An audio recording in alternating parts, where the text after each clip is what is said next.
मनपा शाळा क्रमांक 36 सांगली येथे शैक्षणिक साहित्य वाटप. रामकृष्ण विवेकानंद आध्यात्मिक सेवा संस्था सांगली यांच्या वतीने महानगरपालिका शाळा क्रमांक 36 सांगली येथे शैक्षणिक साहित्याचे वाटप करण्यात आले.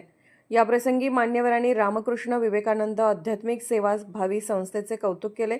महापालिका शाळेतील गरजू व होतकरू मुलांसाठी गत वर्षाप्रमाणे याही वर्षी विवेकानंद संस्थेने दिलेले लेखन वाचन साहित्य उपयोगी पडेल व शालेय अभ्यासक्रमाबरोबर अवांतर वाचनाच्या पुस्तकाने ज्ञानात भर पडेल असे विष्णू माने यांनी सांगितले.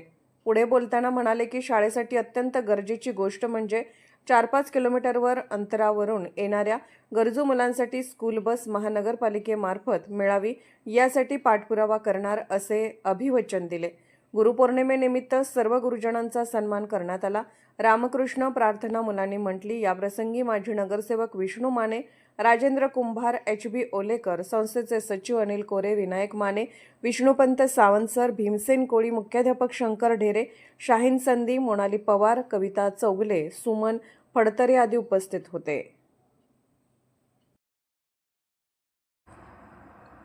अर्धराज्य न्यूज चॅनलला लाईक करा, शेअर करा आणि सबस्क्राईब करा.